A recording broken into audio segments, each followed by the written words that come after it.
Football ഫാമിന്റെ പുതിയ വീഡിയോയിലേക്ക് എല്ലാ മാന്യപ്രേക്ഷകർക്കും സ്വാഗതം. നമ്മളിന്ന് സംസാരിക്കാൻ പോകുന്നത് ഇന്നലെ രാത്രി നടന്ന ബ്രസീൽ വിസസ് നോർവേ വേൾഡ് കപ്പിലെ റൗണ്ട് ഓഫ് 16 മത്സരത്തെക്കുറിച്ചാണ്. മത്സരത്തിൽ 2-1 പരാജയപ്പെടുത്തിയിട്ട് ബ്രസീലിന്റെ നാട്ടിലേക്ക് മടക്ക ടിക്കറ്റ് എടുത്തു കൊടുത്തിരിക്കുകയാണ് നോർവേ.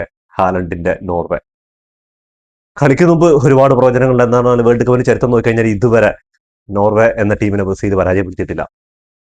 അപ്പോ കയ്യിലുണ്ടായിരുന്ന കളി കൊണ്ട് നോർവേയുടെ കയ്യിൽ കൊണ്ട് കൊടുത്തിട്ട് വേൾഡ് കപ്പിൽ നിന്ന് ഞങ്ങൾ പോവാണെന്ന് പറഞ്ഞ് ഒരു ടീം ബ്രസീൽ.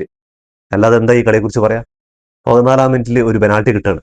10-ാം മിനിറ്റിൽ മാത്യു കുഞ്ഞ് ഫൗൾ ചെയ്തതിനുള്ള പെനാൽറ്റി കിട്ടുകയാണ്. പെനാൽറ്റി എടുക്കാൻ വരുന്നത് ബ്രസീലിന്റെ മിഡ്ഫീൽഡറായ ബ്രൂണോ ഗുയിമാറസ്. ഞാൻ ആ ചങ്ങായി വരുന്ന കണ്ടപ്പോഴേ വിചാരിച്ചു ഇത് പഴിക്കുന്നു. ഞാൻ പുറത്തേക്ക് അടിച്ച് കളയാന്നാണ് വിചാരിച്ചത്. വിനീഷ്യസ് ജൂനിയറിന്റെ കയ്യിൽ നിന്ന് എന്തിനാണ് ഈ ബോൾ വാങ്ങിച്ചിട്ട് ചങ്ങായി അടിക്കാൻ പോയതെന്ന് ഒരു പിടിയില്ല. ആ അടിക്കുമ്പോൾ തന്നെ ഗോൾ ആ ഒരു പെനാൽറ്റിക്ക് എടുക്കാൻ വരുമ്പോൾ തന്നെ ആള് അത്യാവശ്യം നെർവസ് ആണ്. മാത്യു കുഞ്ഞ് അടിച്ചാലും കുഴപ്പമുണ്ടായിരുന്നില്ല. വിനീഷ്യസ് ജൂനിയർ അല്ലേ പെനാൽറ്റി ടേക്കർ. പിന്നെ എന്ത് തേങ്ങയാണ് ഈ ചങ്ങായിമാര്. എനിക്ക് ഒരു ഒരു ഒരു ഒരു ഒരു പിടിയില്ല കേട്ടോ. എന്ത് തേങ്ങയാണ് ഇങ്ങനെ ആ ഒരു ഇത്രയും ഇമ്പോർട്ടന്റ് ആയ മത്സരമല്ലേ. ഒരു എക്സ്പീരിയൻസ് ഉള്ള ഒരു പെനാൽറ്റി ടേക്കർ ഇവിടെ ഉണ്ടാവുമ്പോ ഒന്നല്ല 1, 2, 3 കാസിമോറോയ്ക്ക് കൊടുക്കായിരുന്നില്ലേ? സിമ്പിൾ ആയിട്ട് ചങ്ങായി കയറ്റി കൊടുത്തിട്ടുണ്ടാവില്ലേ? അങ്ങനെ കൈ കിട്ടിയ മത്സരം. അതിനുശേഷം എൻട്രിക്കിന്റെ ഒരു വരവുണ്ട് ഹാഫ് ടൈമിന് ശേഷം. ആ വന്നിട്ട് എന്താ ഒരു കിടിലൻ അവസരം. വിനീഷ്യസ് ജൂനിയറിന്റെ ഒരു കിടിലൻ അസിസ്റ്റ് എന്ന് പറയാം, കിടിലൻ പാസ്. 1-1 ചാൻസ്. ഗോൾ കീപ്പർ മാത്രം മുന്നിലുണ്ടിട്ട് എൻട്രിക്ക് ഞാൻ വിചാരിച്ചു ഗോൾ കീപ്പർ അടി കൂടെ പോയതെന്ന് വിചാരിച്ചു. പക്ഷെ ഗോൾ കീപ്പർ അവിടെ കിടക്കുന്നു, ഗോൾ പോസ്റ്റ് അവിടെ കിടക്കുന്നു. ഈ ബോൾ എവിടെയാ പോയത്? ഈ വേൾഡ് കപ്പ് തന്നെ പെനാൽറ്റിയേക്കാളും എളുപ്പമായിരുന്നുള്ള ആ ഒരു ഗോൾഡൻ ഓപ്പർച്യൂണിറ്റീസ് ആണ് മിസ് കളഞ്ഞത്. അങ്ങനെ അതിനും ഇടയിലും കുറെ ചാൻസുകളൊക്കെ ഉണ്ട്. ഗോൾ കീപ്പർ എന്താ പറയുക, നോർവേയുടെ ഗോൾ കീപ്പർ അതിഗംഭീര പെർഫോമൻസ് ആയിരുന്നു. അങ്ങനെ കിട്ടിയ ചാൻസുകളൊക്കെ തുറച്ചിട്ട് അവർ കിട്ടിയ ചാൻസുകളൊക്കെ മുതലാക്കി. ശരിക്കും ബ്രസീൽ തോറ്റ എവിടെയെന്ന് പറഞ്ഞാല് നോർവേയുടെ ടാക്ടിക്സിലാണ് തോറ്റത്. എന്താന്ന് പറഞ്ഞാല് നോർവേ ബ്രസീലിന് ബോൾ കൊടുക്കാതെ, എന്താന്ന് പറഞ്ഞാല് ഫുൾ ടൈം കളി നോക്കി കഴിഞ്ഞാൽ മൊത്തത്തിൽ നോക്കി കഴിഞ്ഞാൽ ഏറ്റവും കൂടുതൽ പൊസിഷൻ, ഏറ്റവും കൂടുതൽ പാസ് കംപ്ലീറ്റ് ചെയ്തിട്ടുണ്ട്, ഏറ്റവും കൂടുതൽ എന്താ പറയാ മൊത്തത്തിൽ കളി നിയന്ത്രിച്ചത്. ഒരു വലിയ കളിയൊന്നും ഇമ്പാക്ട് ഒന്നും ഉണ്ടാക്കിയില്ല. കളിയിൽ ഇമ്പാക്ട് ഉണ്ടാക്കാൻ വേണ്ടിയിട്ടുള്ള കളിയൊന്നും നോർവേ ഉണ്ടാക്കില്ല. പക്ഷെ ബോൾ ബ്രസീലിന് കൊടുത്തില്ല എന്നുള്ള കാര്യമാണ്. അത് റിക്കവർ ചെയ്ത് പ്രസ് ചെയ്ത് റിക്കവർ ചെയ്യാൻ വേണ്ടി ബ്രസീൽ ശ്രമിച്ചിട്ടില്ല എന്നുള്ള, ബ്രസീലിന്റെ തലയിലൊക്കെ എന്തോ കയറ്റി വെച്ച പോലെയാണ്. അല്ല ഇന്ന് രാത്രി ഉറങ്ങിയില്ല ചങ്ങായിമാര്. ഫുഡൊക്കെ അടിച്ച് കിൻഡലായിട്ട് കളിക്കില്ല. അതുപോലെ വിനീഷ്യസ് ജൂനിയറിന്റെ ഭാഗത്തൊന്നും അത്ര വലിയ ഇമ്പാക്ട് എന്ന് പറഞ്ഞാൽ പ്രസ്സിങ് പറയുന്ന സാധനമില്ല. ബ്രസീൽ പ്രസ് ചെയ്തിട്ട് വരുന്ന ബോർഡ് റിക്കവർ ചെയ്യണ്ടേ. ഫസ്റ്റ് ഹാഫിൽ കുറെ മിസ് പാസുകൾ ഉണ്ടായിരുന്നു നോർവേന്റെ ഭാഗത്ത്. എന്നിട്ട് പോലും കളിയിൽ ഇമ്പാക്ട് ഒന്നും ഉണ്ടാക്കാൻ പറ്റില്ല എന്നുള്ളതാണ്. ബ്രസീലിന് ഇമ്പാക്ട് ഉണ്ടാക്കാൻ പറ്റിയ ഗോൾഡൻ 2 ഓപ്പർച്യൂണിറ്റീസ് അല്ലേ കിട്ടിയത്. അതുകൊണ്ട് കളിയും ചെയ്തു. പിന്നെ ആരെ പഴിച്ചിട്ട് എന്താ കാര്യം? നിങ്ങൾ പെനാൽറ്റി അടിച്ചില്ല, നിങ്ങൾ കിട്ടിയ ചാൻസ് മുതലാക്കിയില്ല. അവർ കാത്തിരുന്നു. ആ 90 മിനിറ്റും ആ ഒരു ബോൾ പൊസിഷനും വെച്ച് പാസുകളും 500 സംതിങ് പാസുകൾ കംപ്ലീറ്റ് ചെയ്തിട്ടുണ്ട്. ബ്രസീലിന്റെ നോക്കി കഴിഞ്ഞാൽ 300 താഴെ പാസുകൾ ബ്രസീൽ കംപ്ലീറ്റ് ചെയ്തു. നമുക്ക് സ്റ്റാറ്റിസ്റ്റിക് വരുമ്പോൾ അത് കൂടുതൽ വിവരമായിട്ട് വൃത്തിക്ക് വെട്ടുപ്പിന് നമുക്ക് സംസാരിക്കാം. എന്താ പിന്നെ എങ്ങനെ ഇവർ ജയിക്കുക? ഇത് നോക്കൌട്ട് റൗണ്ട് ആണ്. ഈ ഒരു ഗോള് 2 ടീമും അടിക്കാതിരിക്കുമ്പോഴും ബ്രസീൽ ഇവരെ ഡിഫെൻഡ് ചെയ്യാണ്. ഏതോ ഫ്രാൻസോ അല്ലെങ്കിൽ ഏതോ ആ ഫ്രാൻസ് ഒക്കെയാണ് എതിരെ കളിക്കുന്ന പോലെയാണ്. അമ്മാതിരി ഡിഫൻസ് ഉണ്ട് നോർവേ പോലെ ടീമിന്റെ അടുത്ത്. അതുപോലെ നോർവേ ആണെങ്കിലോ ചാൻസുകൾ ക്രിയേറ്റ് ചെയ്യുന്നില്ല. ഇവര് ബോൾ കൊടുത്ത് പാസ് കൊടുത്ത് ടൈം വേസ്റ്റ് ചെയ്യാണ്. ഞാൻ ഒഡിഗാർഡൊക്കെ എത്ര ചാൻസുകൾ എന്ന് പറയാം ഹാലൻഡിനൊക്കെ കൊടുക്കുന്ന ത്രൂ ബോളുകളൊന്നും കൊടുക്കുന്നില്ല. ഫസ്റ്റ് ഹാഫിൽ തന്നെ കുറച്ച് ബോൾ മിസ്സിങ് കാര്യങ്ങളൊക്കെ ഉണ്ടായിരുന്നു. അതൊക്കെ റിക്കവർ ചെയ്ത് നല്ല രീതിക്ക് ബ്രസീലിന്റെ കൗണ്ടറും കാര്യങ്ങളൊക്കെ ഉണ്ടായിരുന്നു. അപ്പോൾ സെക്കൻഡ് ഹാഫ് കഴിഞ്ഞ് വരുമ്പോൾ തന്നെ നോർവേ 2 സബ്സ്റ്റിറ്റ്യൂട്ട്. അതില് ആൻഡേഴ്സൺ ഈ ചെങ്ങായിയുടെ ആ ഒരു എന്താ game changer of the game. ഈ ഗെയിമിലെ ഗെയിം ചേഞ്ചർ ഈ ചങ്ങായി 2 അസിസ്റ്റുകളാണ് കൊടുത്തിരിക്കുന്നത്. 2 വിങ്ങുകളിലെ ആൾക്കാരെ മാറ്റി. സ്റ്റെർലോത്തിനെ മാറ്റി, ഈ സൈഡ് ഉണ്ടായിരുന്ന ചങ്ങായിനെ മാറ്റിയിട്ട് കളി അങ്ങോട്ട് എന്താ പറയാ ഒന്നുകൂടെ ടൈറ്റ് ആക്കുക എന്ന് പറഞ്ഞാൽ ഈ പാസുകൾ ബ്രസീലിന് ഒരു കാരണവശാലും ഫസ്റ്റ് ഹാഫിൽ പറ്റിയ മിസ്റ്റേക്കുകളൊന്നും പറ്റരുത് പറഞ്ഞിട്ട് ബോൾ കൊടുക്കുന്ന പരിപാടിയില്ല. എന്നാൽ അത് റിക്കവർ ചെയ്യാൻ വേണ്ടി ബ്രസീലും പോട്ടെ, അതിനുമില്ല. അങ്ങനെ ബ്രസീൽ ചരിത്രത്തിൽ വീണ്ടും നോർവേക്ക് മുന്നിൽ അടിയറവ് വെച്ചിരിക്കുന്നത്. 1988 1-1 സമനിലയായിട്ടുണ്ട്. 1997 4-2 പരാജയപ്പെടുത്തി ബ്രസീലിനെ. 1998 വീണ്ടും വേൾഡ് കപ്പിൽ 2-1 പരാജയപ്പെടുത്തി. 2006 1-1 വീണ്ടും സമനില. 2026 വീണ്ടും പരാജയം. അങ്ങനെ ബ്രസീൽ 91 ടീമുകളായിട്ട് വിജയിച്ചിട്ടുണ്ടെങ്കിലും ഒരു വിജയം പോലും നേടാത്ത ടീമായിരിക്കാണ് നമ്മുടെ നോർവേ ഹാലൻഡിന്റെ. അവര് കാത്തിരുന്നു ആ ഒരു നിമിഷത്തിന് വേണ്ടിയിട്ട്. അവർക്കറിയാം എന്തായാലും ബ്രസീൽ 1-2 ചാൻസ് ഓപ്പൺ ആക്കി തരുന്നുള്ളത്. ആ ഫസ്റ്റ് പാസും ആ ഒരു ഹെഡിലൊക്കെ ഹാലൻഡിന് കൊടുത്തു കഴിഞ്ഞാൽ പിന്നെ ചിന്തിക്കേണ്ട കാര്യമില്ല എന്നാണ്. എനിക്ക് പിന്നെ അതിശയം സർലോത്തിനെയൊക്കെ പിടിച്ച് സബ്സ്റ്റിറ്റ്യൂട്ട് ചെയ്യണം ഫസ്റ്റ് 45 മിനിറ്റ് കഴിയുമ്പോൾ. അതിനുള്ള ഫലം കണ്ടു. ആ ചങ്ങായി ഇറങ്ങി വന്നിട്ട് 2 അസിസ്റ്റ് കൊടുക്കുന്നു. ആ സെക്കൻഡ് പാസ് ഒക്കെ കൊടുക്കുന്ന സമയത്ത്, സെക്കൻഡ് ഗോൾ അടിക്കുന്ന സമയത്ത് ഹാലൻഡിന്റെ ആ ഒരു ഇതുണ്ടല്ലോ വിഷൻ, ആ ഒരു ഡിഫൻഡറിന്റെ കാലിന്റെ അടിയിലൂടെ പോയി എലിസൺ ബക്കറെ ഡൈവ് ചെയ്തിട്ട് ആ സാധനം ഉള്ളിലേക്ക് കയറി പോണു. എമ്മാതിരി ടൈമിംഗ് ഒക്കെ എടുത്തിട്ട് അപ്പൊ തോറ്റു അപ്പൊ തന്നെ. ആ ഒരു ഗോളെങ്ങനെ ഡിഫെൻഡ് ചെയ്തിരുന്നെങ്കിൽ അവസാനം കിട്ടിയ പെനാൽറ്റിയിൽ 1-1 സമനിലയിൽ ബ്രസീൽ എക്സ്ട്രാ ടൈമിലേക്ക് പോകുമായിരുന്നു. നെയ്മർ ജൂനിയർ എന്തായി ചങ്ങായിയെ കുറിച്ച് പറയാന്ന് വാക്കുകളില്ല. നിങ്ങൾ ഒരു പ്ലെയർ ഫിറ്റ് ഇല്ലെങ്കിൽ പിന്നെ അവരെ ടീമിൽ എടുക്കേണ്ട കാര്യമുണ്ടോ? വെറുതെ ബെഞ്ചിൽ ഇരുത്താൻ വേണ്ടിയിട്ട്. ഇന്നിപ്പോ എന്താ ചെയ്ത അവസാനം ഈ ഇത്രയും ഇമ്പാക്ട് ഉണ്ടാക്കേണ്ട ഒരു മത്സരത്തിൽ ഈ ചങ്ങായെ ഇറക്കാതിരുന്ന ചിലപ്പോൾ പരിക്കുകളോ കൊണ്ടൊക്കെ ആയിരിക്കാം. ഫുൾ ഫിറ്റ് ആയിരിക്കില്ല 90 മിനിറ്റ് കളിക്കാം. 90 മിനിറ്റ് കളിക്കണ്ട, ഫസ്റ്റ് ഹാഫിൽ ഒരു ഇമ്പാക്ട് ഉണ്ടാക്കാൻ വേണ്ടി ഇറക്കിക്കൂടെ? ഇറങ്ങിയത് മാർട്ടിനെല്ലിയെ. കിട്ടിയ ചാൻസുകളൊക്കെ അത്യാവശ്യം നല്ല രീതിക്ക് വെടുപ്പിൽ ആള് ഇതാക്കി തന്നിട്ടുണ്ട്. പിന്നെ എന്ത് തേങ്ങയ്ക്കാണ് നെയ്മർ ജൂനിയർ നിങ്ങൾ സ്ക്വാഡിൽ എടുത്തിരിക്കുന്നത്? അങ്ങനെ ഒരു പ്ലെയർ ഉണ്ടെങ്കിൽ ജാവോ പെട്രോ അങ്ങനെ ഇഷ്ടംപോലെ പ്ലേയേഴ്സ് പുറത്തിരിക്കുന്നുണ്ട്, അവരെ കൊണ്ടുവന്നൂടെ? നെയ്മറെ കൊണ്ടുവന്നു, അവനെ കളിപ്പിച്ചില്ല. എന്നിട്ട് അവസാനം പെനാൽറ്റി ഷൂട്ടിൽ ഒരു ഗോൾ കിട്ടി. ആള് ഇന്റർനാഷണൽ കരിയറിൽ നിന്ന് വിട്ട പറയുകയാണ്. ഇന്ന് ബ്രസീൽ തോറ്റതിനേക്കാളും വല്ലാത്തൊരു സങ്കടം ഉണ്ടാക്കിയ ഒരു കാര്യമാണ്. ഞാനൊരു അർജന്റീന ഫാനാണ്, പക്ഷെ എനിക്ക് ഈ ചങ്ങായിയുടെയൊക്കെ കളി ഭയങ്കര ഇഷ്ടമാണ്. എന്താ പറയുക, നമ്മള് മറ്റുള്ള ആൾക്കാരെ പോലെ ട്രോളാനും കാര്യങ്ങളൊന്നും ഇങ്ങനെയുള്ള കാര്യത്തിൽ നിൽക്കാറില്ല. എന്താ കാരണം എന്ന് പറഞ്ഞാൽ ഇങ്ങേര് ഇത്രയും പരിക്കുകളെയൊക്കെ അതിജീവിച്ച് ആളുടെ, ഞാനൊരു പഴയ വീഡിയോ കണ്ടിട്ട് ഞാൻ ഇതിന് മുമ്പ് ഒരു ഇതിൽ പറഞ്ഞിട്ടുണ്ട്, ആൾ എത്രമാത്രം സ്ട്രഗിൾ ചെയ്തിട്ട് ആ പരിക്കിൽ ആ മുട്ടിൽ ഓപ്പറേഷൻ സർജറി കഴിഞ്ഞിട്ട് എത്രമാത്രം സ്ട്രഗിൾ ചെയ്തിട്ടാണ് ഈ ഫുട്ബോളിലേക്ക് തിരിച്ചു വന്നത്. സാന്റോസിൽ കളിച്ചുകൊണ്ടിരിക്കുമ്പോൾ അവിടെയും പരിക്കുകൾ തന്നെയാണ്. അപ്പോൾ വേൾഡ് കപ്പ് സ്ക്വാഡിൽ വന്നപ്പോൾ നമ്മളപ്പോ വിചാരിച്ചു നോക്കൌട്ട് റൗണ്ടിൽ എന്തായാലും ആള് സ്റ്റാർട്ടിംഗ് ലെവലിൽ ഉണ്ടാവുന്നത്. ഇന്നലെ അഞ്ചലോട്ടിയുടെ കുറെ റൂമേഴ്സും കാര്യങ്ങളൊക്കെ ഉണ്ടായിരുന്നു, കുറെ സോഷ്യൽ മീഡിയയിലൊക്കെ ഉണ്ടായിരുന്നു സ്റ്റാർട്ടിംഗിൽ 90 മിനിറ്റ് കളിക്കാനുള്ളതുണ്ട് വിനീഷ്യസ് ജൂനിയറിന്റെ കൂടെ ഉണ്ടാവുന്നത്. എന്തെങ്കിലും ചിലപ്പോൾ വിധി ഇതായിരിക്കില്ല. നെയ്മർ ഇല്ലെങ്കിലും കുഴപ്പമില്ല, സിമ്പിളായിട്ട് ജയിക്കേണ്ട കളിയല്ലേ നോർവേയുടെ കയ്യിൽ കൊണ്ട് ഇങ്ങനെ കൊടുത്തത്, തളികയിൽ കൊണ്ട് വെച്ചു കൊടുക്കാന്ന് പറയില്ലേ, അങ്ങനെ ചെയ്തത്. 1030 ദിവസങ്ങൾക്ക് ശേഷമാണ് നെയ്മർ ജൂനിയർ ബ്രസീലിന് വേണ്ടി ഒരു ഗോൾ അടിക്കുന്നത്.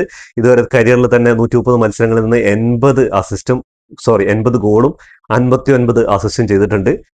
2010 മെറ്റ് ലൈഫ് സ്റ്റേഡിയത്തിൽ, അമേരിക്കയിലെ മെറ്റ് ലൈഫ് സ്റ്റേഡിയത്തിൽ വെച്ച് അരങ്ങേറിയ ബ്രസീലിന് വേണ്ടിയിട്ട് വേൾഡ് കപ്പ് പായമണിഞ്ഞ് അതേ സ്റ്റേഡിയത്തിൽ നിന്നാണ് നെയ്മർ ജൂനിയർ ഇന്റർനാഷണൽ കരിയർ വിട പറയുകയാണ്.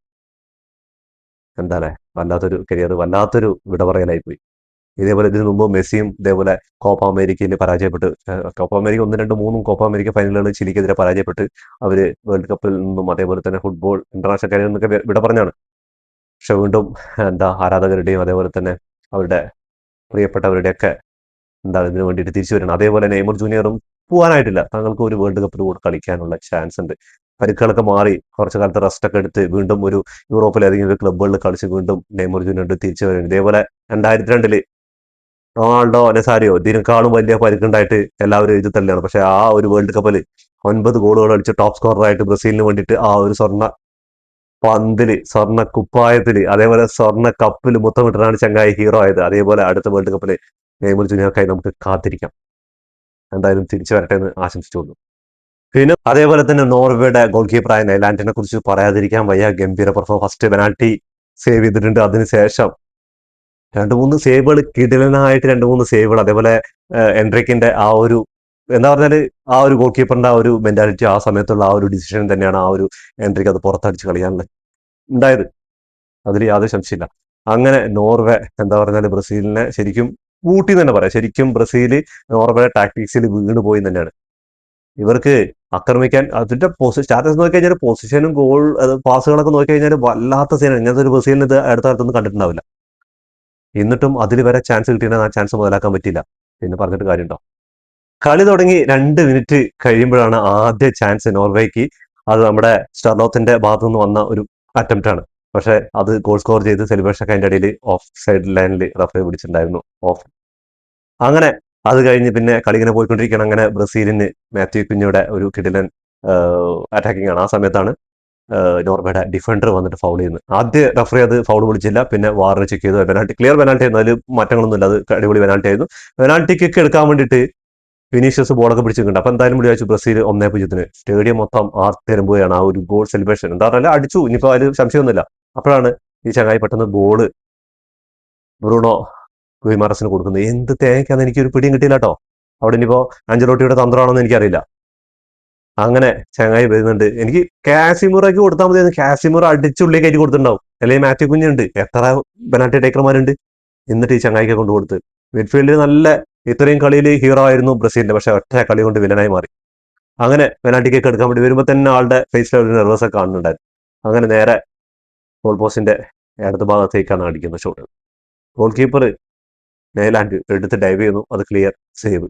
ആ സേവ് ചെയ്തിട്ട് ചങ്ങായിട്ട് ഒരു സെലിബ്രേഷൻ ഉണ്ട്, എന്റെ പൊന്നോ ഒന്ന് രക്ഷയില്ല. എന്താ പറഞ്ഞാല് ആ ഫസ്റ്റ് തന്നെ കളിയിലേക്ക് തിരിച്ചുകൊണ്ടുവന്ന് നോർവേ. പിന്നെ നോർവേ ഇങ്ങനെ ബോൾ കൺട്രോൾ ചെയ്ത് ബ്രസീലിന് ബോൾ കൊടുക്കരുത്, അതാണ് ഇവരുടെ ടാക്ടിക്സ് ഉണ്ടായത്. ആ ബോൾ റിക്കവർ ചെയ്യാൻ ബ്രസീൽ അറ്റാക്ക് ചെയ്തിട്ട് എന്തെങ്കിലും ചെയ്യണ്ടേ, അതും ചെയ്തില്ല. അങ്ങനെ കളി വീണ്ടും നീണ്ടുകൊണ്ട് അതേപോലെ 39 വിനീഷ്യസിന്റെ ഒരു അടിപൊളി കിണ്ണം കാച്ച് ഷൂട്ട്, അതും വീണ്ടും സേവ് ആണ്. അതിനുശേഷം 47 ഒഡിഗാർഡിന്റെ ഒരു ഷൂട്ട് നമ്മുടെ അലിസൺ ബക്കർ സേവ് ചെയ്യുന്നുണ്ട്. അതും ഹാലൻഡിന് കിട്ടിയ ഒരു ചാൻസ് ഹാലൻഡ് കൊടുക്കുന്നു ഒഡിഗാർഡിന്. ഞാൻ ചിന്തിച്ചെന്താണോ ഒഡിഗാർഡ് ഈ ചങ്ങായി എന്താണ് നല്ല ത്രൂ പാസുകൾ കൊടുക്കേണ്ട ഭയങ്കര ചാൻസുകളൊക്കെ ഉണ്ടായിരുന്നു, പക്ഷെ അതൊന്നും കൊടുക്കാതെ ബോള് അടുത്തുള്ള പ്ലേയേഴ്സിലേക്ക് ഇങ്ങനെ കൊടുത്ത് കൺട്രോളിൽ തന്നെ വെച്ചുകൊണ്ടിരിക്കുകയാണ്. അപ്പൊ തന്നെയാണ് മനസ്സിലായത് ഇവരുടെ ടാക്ടിക്സ് ഇന്ന് ചാൻസുകളിന് വേണ്ടി കാത്തിരിക്കുകയാണെന്ന്. ഈ എന്താണ് ഇപ്പൊ പുലി ഇരകളെ പിടിക്കാൻ വേണ്ടി പതിയിരിക്കില്ല, അതേപോലെ ഇരുന്നിട്ട് എടുത്ത ഒരു മൂവ്മെന്റ്. അങ്ങനെ 58 ബ്രസീലിന്റെ ഈ മത്സരത്തിന് ഏറ്റവും ടോപ്പ് ഗോൾഡൻ ഓപ്പർച്യൂണിറ്റീസ് എന്ന് പറയാൻ പറ്റും. വിനീഷ്യസ് ജൂനിയറിന്റെ ഒരു കിഡിലൻ പാസ്, ഒരു ത്രൂ പാസ് കിട്ടിയത് എൻട്രിക്കിലൂടെ. എൻട്രിക്ക് അറിയാൻ 2 മിനിറ്റ് അങ്ങനെ ആയിട്ടുള്ളതുകൊണ്ട് എൻട്രിക്ക് അത് ആരുമില്ലാതെ ഒറ്റയ്ക്ക് കൗണ്ടർ ആയിട്ട് പോണ് 1:1. ആര് ഗോൾ കീപ്പർ മാത്രം മുന്നിലുള്ളൂ, പെനാൽറ്റി ബോക്സിന്റെ പുറത്ത് ഏകദേശം ഉള്ളിലായി തോന്നുന്നുണ്ട്. ഗോൾ കീപ്പർ സേവ് ചെയ്യാൻ വേണ്ടി നിൽക്കുന്ന സമയത്ത് ലെഫ്റ്റ് ഷൂട്ട് കൊണ്ട് അടിച്ച് കളഞ്ഞത് ബോസിന്റെ വലതുവശത്തൂടെ അങ്ങോട്ട് പോവാണ് പുറത്തേക്ക്. എൻട്രിക്ക് അവിടെ കിടന്നിട്ട് ആലോചിക്കുക, എനിക്ക് ഈ വേൾഡ് കപ്പിനാണ് ഞാൻ തട്ടി പുറത്ത് കളഞ്ഞതെന്ന്. അമ്മാതിരി ഒരു അസിസ്റ്റ് ആയിരുന്നു വിനീഷ്യസ് ജൂനിയറിന്റെ ഭാഗത്തുണ്ടായിരുന്നു. അതിനുശേഷം വീണ്ടും റയാന്റെ ഒരു കിടിലൻ, ഒരു 2 മിനിറ്റ് കഴിഞ്ഞു കിടിലൻ ഒരു ഷോട്ട്, അതും ഈ ചങ്ങായി സേവ് ചെയ്യാണ്. അതൊരു ഡിഫ്ലക്ഷൻ ഒക്കെ വരുന്നുണ്ട്, അതും സേവ് ചെയ്യാണ്. അതിനുശേഷം അടുത്തൊരു ഷോട്ട്, അത് പക്ഷേ ഓഫ് സൈഡ് ആണ്. എന്നിട്ട് പോലും അത് ബ്രൂണോ ഗുയിമറസിന്റെ ഒരു കിക്കാണ്. അത് എന്റെ പൊന്നെ, ആ ഓഫ് സൈഡ് അതുവരെ സേവ് ചെയ്യണം. ആ ഓഫ് സൈഡ് അറ്റംപ്റ്റ് ആണ് ഗോൾ, പക്ഷെ അതുവരെ സേവ് ചെയ്യണം. ആ ഗോളിയുടെ ഹാലൻഡ് ആയിരിക്കുന്നു മാൻ ഓഫ് ദി മാച്ച്, പക്ഷെ എന്റെ ഒരു കൺസെപ്റ്റിൽ ഇവര് രണ്ടുപേരാണ്. ആ സബ്സ്റ്റിറ്റ്യൂട്ട് ആയിട്ട് ആൻഡേഴ്സ് ഈ ചങ്ങായി വന്നില്ലേ, 2 അസിസ്റ്റ് കൊടുത്ത് ഗെയിം ചേഞ്ചറായി മാറിയത് അവനും, അതേപോലെ തന്നെ ഈ ഒരു ഗോൾ കീപ്പർ നേലാൻഡ്. എന്റെ മോനെ ഒരു രക്ഷയില്ല ബ്രസീലിൽ നിന്ന് അവിടെ പൂട്ടിയത്. പിന്നെ ഈ കോച്ചിന്റെ ഈ ടാക്ടിക്സും. അതിനുശേഷം 78 ഹാലൻഡിന്റെ ആ ഒരു ഗോൾ വരുന്നു. വാട്ട് എ ഹെഡർ മാൻ. ആ ഒരു പാസും അതിനനുസരിച്ച് ആ ഒരു സെറ്റായി നിന്ന് അലിസൺ ബക്കറെ ഡൈവ് ചെയ്തു, പക്ഷെ അലിസൺ ബക്കറിനെയൊക്കെ മറികടന്ന ആ ബോൾ, എന്താ പറഞ്ഞാൽ ഹാലൻഡിന്റെ തലയിൽ എത്തിക്കഴിഞ്ഞാൽ അത് ഫസ്റ്റ് മുതലേ പറഞ്ഞിട്ടുണ്ടായിരുന്നു, അത് ഗോളില് പോയി കലാശിക്കുള്ളൂ.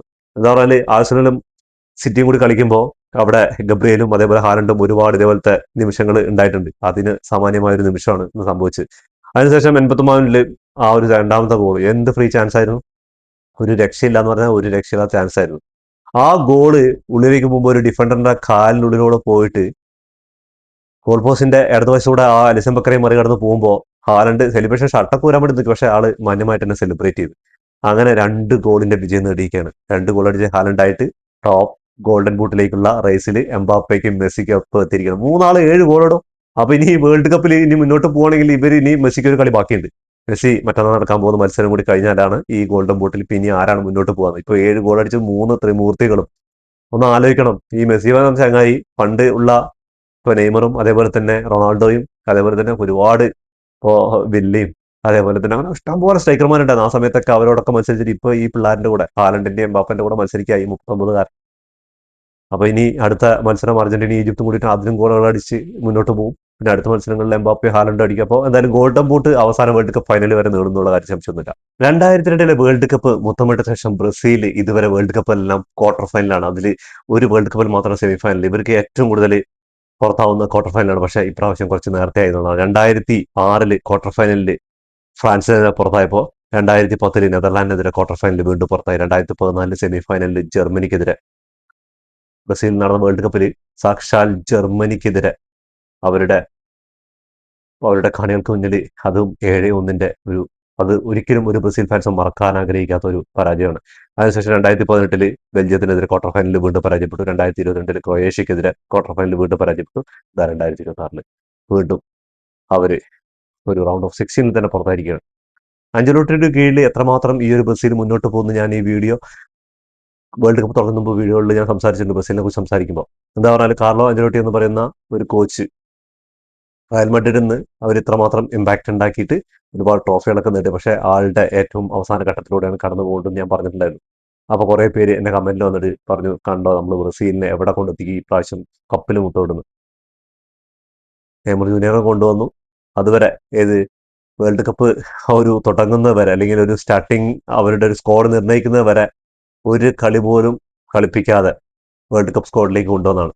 ശരിക്കും പറഞ്ഞാൽ ആ നെയ്മറിനെ മുന്നിൽ നിർത്താൻ. എന്താ പറഞ്ഞാൽ നെയ്മറിനെ എങ്ങാനും ടീമിൽ എടുക്കാതെ ബ്രസീൽ എങ്ങാനും പുറത്തായി കഴിഞ്ഞാൽ കാഞ്ചലോട്ടിനെ സാക്ക് ചെയ്തായിരിക്കും ബ്രസീലിന്റെ ടീമിൽ നിന്ന് കോച്ചായിട്ടുള്ള ഒരു. അതുകൊണ്ട് മാത്രമാണ് തോന്നുന്നു ബ്രസീലിനെ ഈ ഒരു ഇതിലേക്ക് നെയ്മർ ജൂനിയർ ഈ സ്ക്വാഡിലേക്ക് ഉൾപ്പെടുത്തിയതാണ് എൻ്റെ ഒരു നിഗമനം. എന്താ കാരണം എന്ന് പറഞ്ഞാൽ സ്ക്വാഡിൽ എടുത്തിട്ട് വർക്ക് ഫ്രം ഹോം കളിക്കാനല്ലല്ലോ നെയ്മറിന്റെ സ്ക്വാഡിൽ എടുത്ത്. നെയ്മർക്ക് പരിക്കും കാര്യങ്ങളുണ്ടെങ്കിൽ വേറെ വെളിയിൽ ഇഷ്ടംപോലെ പ്ലേയേഴ്സ് ഉണ്ടായിരുന്നില്ലേ, എന്തുകൊണ്ട് അവരൊന്നും എടുത്തില്ല എന്നുള്ളൊരു ചോദ്യമാണ്. അതിന് ബ്രസീൽ ഫാൻസ് ആയ നിങ്ങൾ ആത്മാർത്ഥമായിട്ട് ഇതിൽ കമന്റ് ചെയ്യണം കേട്ടോ. നിങ്ങൾ എന്നെ ചീത്ത വിളിച്ചുകൊണ്ട് കാര്യമില്ല, ഞാൻ റിയാലിറ്റിയാണ് പറഞ്ഞത്. അതാണ് ബ്രസീൽ വിസസ് നോർവേ. ഇവരുടെ സ്റ്റാറ്റ്സ് നോക്കിക്കഴിഞ്ഞാൽ ബ്രസീലിന്റെ വേൾഡ് കപ്പ് ചരിത്രത്തിൽ തന്നെ ഫുട്ബോൾ ഹിസ്റ്ററി തന്നെ ഏറ്റവും മോശം സ്റ്റാറ്റ്സുകളിൽ ഒന്നായിരിക്കും ഈ ഒരു വേൾഡ് കപ്പിൽ നോർവേക്കെതിരെ നേടിയെന്നുള്ളതാണ്. ബ്രസീൽ 12 ഷോട്ടുകൾ എടുത്തപ്പോൾ അതിൽ 4 മാത്രം ഓൺ ടാർജറ്റിലേക്ക് വന്നത്. നോർവേയുടെ ഭാഗത്ത് നോക്കി കഴിഞ്ഞാൽ 9 ഷോട്ടുകൾ, അതിൽ 5 ഓൺ ടാർജറ്റിലേക്ക് ആയിരുന്നു, അതിൽ 2 ഗോളാക്കി മാറ്റാനും പറ്റിയെന്നുള്ളതാണ്. 34% മാത്രമേ പൊസിഷൻ ഉണ്ടായിരുന്നുള്ളൂ. അവിടെ നോക്കുകയാണെങ്കിൽ 66% നോർവേയുടെ ഭാഗത്തുണ്ടായി. 34% എന്ന് പറഞ്ഞാൽ അതും ബ്രസീലിനെ പോലെ ഒരു ടീം, നോർവേ പോലെ ഒരു ടീമിനെതിരെ ഈ ലോ ബ്ലോക്ക് ഡിഫെൻസീവായിട്ട് കളിക്കുന്ന ആ ഒരു ടീമുണ്ട്. ഇപ്പൊ കേബർദിയും കൊറസാവോയും അല്ലെങ്കിൽ ജമൈക്കയോ അല്ലെങ്കിൽ വേറെ ഏതെങ്കിലും ചെറിയ ടീമുകൾ, അവർ വരെ ഇപ്പൊ അത്യാവശ്യം നല്ല രീതിക്ക് പൊസിഷൻ കീപ്പ് ചെയ്തിട്ട് കളിക്കുന്നുണ്ട്. 313 പാസുകൾ, ഒന്ന് ആലോചിക്കണം കേട്ടോ. ബ്രസീലിനെ പോലെ ഒരു ടീം വേൾഡ് കപ്പിന്റെ ഒരു നോക്കൌട്ട് റൗണ്ടിൽ കളിച്ച പാസുകളാണ് 311 എന്നുള്ളത്. അവിടെ തന്നെ അവരുടെ തോൽവി. അപ്പോൾ അത്രമാത്രം പ്രസ് ചെയ്തിട്ട് ഇവർക്ക് ആ ഒരു റിക്കവറിയും കാര്യങ്ങളൊന്നും വേണ്ടായിരുന്നു എന്നുള്ളൊരു ഇതിലാണ് കളി ഉണ്ടായിരുന്നത്. അവിടെ നോക്കുകയാണെങ്കിൽ 653 പാസുകൾ ബ്രസീലിനെതിരെ നോർവേ പറയുന്ന ഒരു ടീം. എനിക്ക് തോന്നുന്നു കളിക്ക് മുമ്പേ ഇവർ തോറ്റോ? എന്താ നിങ്ങളുടെ അഭിപ്രായം? 88% പാസിനെ കുറിച്ച് ബ്രസീലിന്റെ ഭാഗത്തുണ്ടായിരുന്നപ്പോൾ അവിടെ നോർവേയുടെ ഭാഗത്ത് 95% ഉണ്ടായിരുന്നു. 7 ഫൗളുകൾ കമ്മിറ്റ് ചെയ്തപ്പോൾ നോർവേ 4 ഫൗളുകളാണ് കമ്മിറ്റ് ചെയ്തത്. ഓരോ ഓഫ് സൈഡ് കളാണ്ട് യെല്ലോ കാർഡ് ബ്രസീലിനൊന്ന് കിട്ടിയിട്ടുണ്ടായിരുന്നു. 5 കോർണേഴ്സാണ് 2 ടീമുകളും വിൻ ചെയ്തത്. അപ്പൊ ഇതൊക്കെ ഉണ്ടായിട്ടും ഗോൾ മാത്രം അകന്നു നിന്നു എന്നുള്ളതാണ് ബ്രസീലിന്റെ ഭാഗത്ത്. അതിന് കിട്ടിയ ചാൻസുകൾ മുതലാക്കാൻ പറ്റിയില്ല. തൊട്ടതെല്ലാം പഴച്ച ബ്രസീലും ബ്രസീലിന്റെ പ്ലേയേഴ്സും അതേപോലെ തന്നെ ബ്രസീലിന്റെ കോച്ചും അവരുടെ ടാക്ടിക്സും എല്ലാം പിഴച്ചു എന്ന് പറയില്ല. അങ്ങനെ ഒരു ദിവസമായിരുന്നു ഇന്നലെ രാത്രി കടന്നുപോയത്. ഓരോ ബ്രസീൽ ഫാൻസും കണ്ണീരോടുകൂടിയാണ്. അവർക്ക് ഒരുപാട് പ്രതീക്ഷകളായിരുന്നു ഈ ഒരു ടീമിൽ. എന്താന്ന് പറഞ്ഞാൽ അവരുടെ അതിനുള്ള അനിവാര്യമായ ഈ കളിയാണ് ഈ ഗ്രൂപ്പ് സ്റ്റേജിലൊക്കെ നടന്നത്. ജപ്പാനെതിരെ മാത്രമാണ് ഒന്ന് സ്ട്രഗിൾ ചെയ്ത്. ഫസ്റ്റ് മത്സരം മൊറോക്കോക്കെതിരെ സമനിലയായാലും മൊറോക്കോയ്ക്ക് പറ്റിയ എതിരാളികളായിരുന്നു. എന്താ പറഞ്ഞാൽ മൊറോക്കോ 50-60 റാങ്കുകളൊന്നല്ല, വേൾഡ് കപ്പിൽ 10 റാങ്കിനുള്ളിൽ ബ്രസീലിന്റെ തൊട്ടടുത്ത് തന്നെ ഉണ്ടായിരുന്ന ടീമാണ്. ഗ്രൂപ്പ് സ്റ്റേജിലൊക്കെ മിന്നും പ്രകടനം കാഴ്ചവെച്ചപ്പോൾ ബ്രസീൽ ഫാൻസിന്റെ മനസ്സിലൊക്കെ ഒരു ലഡ്ഡു പൊട്ടുമെന്ന് പറയില്ല, അങ്ങനെ പൊട്ടി തുടങ്ങിയതാണ്. അവർ വേൾഡ് കപ്പ് മുത്തമിടാൻ പോകണം, 6ാം വേൾഡ് കപ്പ്. എന്താണെന്ന് പറഞ്ഞാൽ ലാറ്റിൻ അമേരിക്കൻ ശക്തികളായ അർജന്റീനയായിട്ട് ചിലപ്പോൾ സെമി ഫൈനലിൽ വരാൻ ചാൻസ് ഉണ്ട്. ഇനി ഇംഗ്ലണ്ട് കടമ്പ, അതേപോലെ തന്നെ മെക്സിക്കോ ഇംഗ്ലണ്ട് വിജയിക്കുന്നവരുടെ കടമ്പ കടന്ന്, അതേപോലെ തന്നെ അർജന്റീന അവിടെ കൊളംബിയയും ആയിട്ടുള്ള കടമ്പയൊക്കെ കടന്ന് വരണം. അപ്പോൾ പണിയുണ്ട്. എന്നാലും ഒരു സൂപ്പർ ക്ലാസിക് പോരാട്ടമായ സെമി ഫൈനലിൽ കാണുമെന്ന് വിചാരിച്ചു. Argentina versus Brazil, Neymar junior versus Messi, അതൊക്കെ ഈ ഒരു ഫുട്ബോളിൽ കാണാൻ കഴിയുമെന്ന് വിചാരിച്ചു. പക്ഷേ അതിനൊക്കെ മുന്നേ തന്നെ ബ്രസീൽ ഇവിടെ വാങ്ങിയിരിക്കുന്നത്. ഇനി നാളെ പോർച്ചുഗലിന്റെയും സ്പെയിന്റെയും കളിയുണ്ട്. അതിനുശേഷം അർജന്റീനയും അതേപോലെ തന്നെ ഈജിപ്തും തമ്മിലുള്ള കളിയുണ്ട്. ആരൊക്കെ ജയിച്ചാലും തോറ്റാലും ഈ വേൾഡ് കപ്പിൽ കളികൾ, ആവേശം നിറഞ്ഞ കളികൾ നടന്നുകൊണ്ടിരിക്കുക. അപ്പോൾ ബ്രസീലിന്റെ ഒരു തിരിച്ചുവരവായിട്ട് കാത്തിരിക്കാം. അഞ്ചലോട്ടി എത്രമാത്രം ഈ ഒരു ടീമിനെ ഇനി മുന്നോട്ട് കൊണ്ടുപോകുന്നു നമുക്ക് കാത്തിരുന്ന് തന്നെ കാണാം. അപ്പോൾ ഇതോടുകൂടി ഈ വീഡിയോ അവസാനിക്കുന്നു. ഫുട്ബോൾ ലോകത്തെ പുതിയ വിശേഷങ്ങളായി വീണ്ടും കാണാം. ഈ വീഡിയോ ഇഷ്ടപ്പെട്ടാൽ ലൈക്ക് ചെയ്യുക, ഷെയർ ചെയ്യുക, സബ്സ്ക്രൈബ് ചെയ്യുക. അതേപോലെ തന്നെ നിങ്ങളുടെ വിലപ്പെട്ട നിർദ്ദേശങ്ങളും അഭിപ്രായങ്ങളും കമന്റ് ബോക്സിൽ രേഖപ്പെടുത്താൻ മറക്കരുത്.